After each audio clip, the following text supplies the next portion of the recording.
The Fargo Five. I'm Conrad Fargo. We are here with Blaise Couchman, who's a local comedian, and we're going to talk frequently asked questions. So the frequently asked questions segment, people write in with listener mail, and so we're going to answer some of them on air today. Is that all right? Let's go for it. I let people know I was having a comedian on, and so they sent me some questions about comedy. Nice. So I'm, as the expert, I was hoping maybe you could fill us in. I'll try. On the Fargo comedy scene. Are you ready?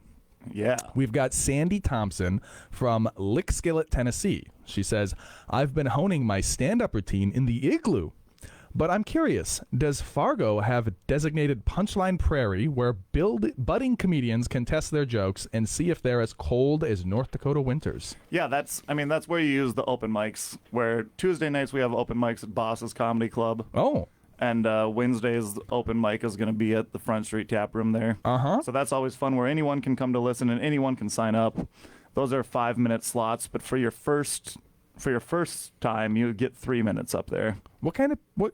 Tell me what you get at the open mic. So, is it a lot of people who think they're funny, but really not? The open mic has more people than that than if you're going to a show on the weekends, because you're actually hired out for being funny on the weekends. Right. A lot of do-it-yourself where you do set up shows, but you make sure that you're grabbing. Do you find a lot of diamonds in the rough out there, or what? Partially, and partially it's people that you like to hang out with more too, since you're doing the road and stuff with them. Yeah, but it's a whole scene. That's all that. To start it off, it's just taking the first leap to go make some jokes, and if you think they're funny, there's probably like a little bit of funny in them. There are people that go up there and aren't funny, but then you must have seen the recent Joker adaptation where he got up and bombed. It's just being really weird. Yeah. I would almost imagine it's that kind of like cringe weirdness. There's not as much of that. To be honest, the whole scene in Fargo is pretty well crafted, where most people, like if you go there, you don't get a lot of newbies. You don't get a lot of... we do get some newbies, but for the most part, even the newbies that have been coming around are pretty fresh and pretty good.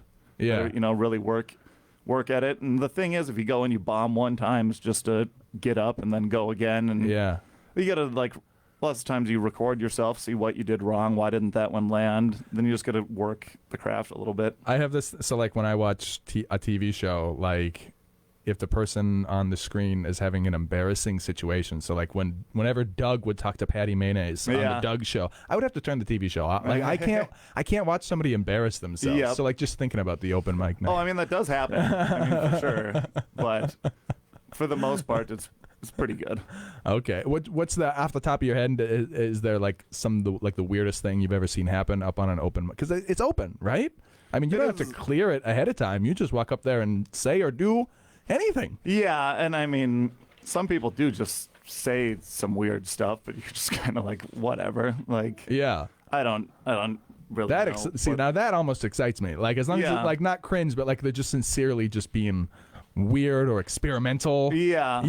Almost like Andy Kaufman style, just Yeah, and I don't know if I got anything right off the top of my head that's the weirdest thing I saw at an open mic, but you'll see people just do dumb stuff, and then you're just kind of, or some of the stuff that they say, you're like, ooh, I wouldn't say that. That's okay. Moving on, we've got Lenny Anderson from Boring, Oregon, asks, I've heard Fargo has a top secret comedy club hidden behind a wall of lutefisk. Can you reveal the secret knock or password, or is there laughter reserved only for those in the know? That guy, it seems like he's trying to be an open mic. Yeah. Not doing well. A real person, password? Not ChatGPT. A real person wrote that and sent it in. So. There's no password. Just walk in and go for it. Is there a secret hidden comedy? Is there a hidden gem? Is there one that only the people in the know? The Cellar's one of the best comedy clubs that you can go to be honest with you. Lots of comics there's national touring headliners coming through every other weekend at the Cellar. And almost every single one just has such praise for the Cellar, so I'd say go check it out if you ever have the chance, for sure. Yeah, so go to the Cellar. It's an open secret. There's no back room, really dark, dirty comedy. I suppose only on those road trips where the really, really bad jokes get told, right? Well, No, I mean, wherever. Okay.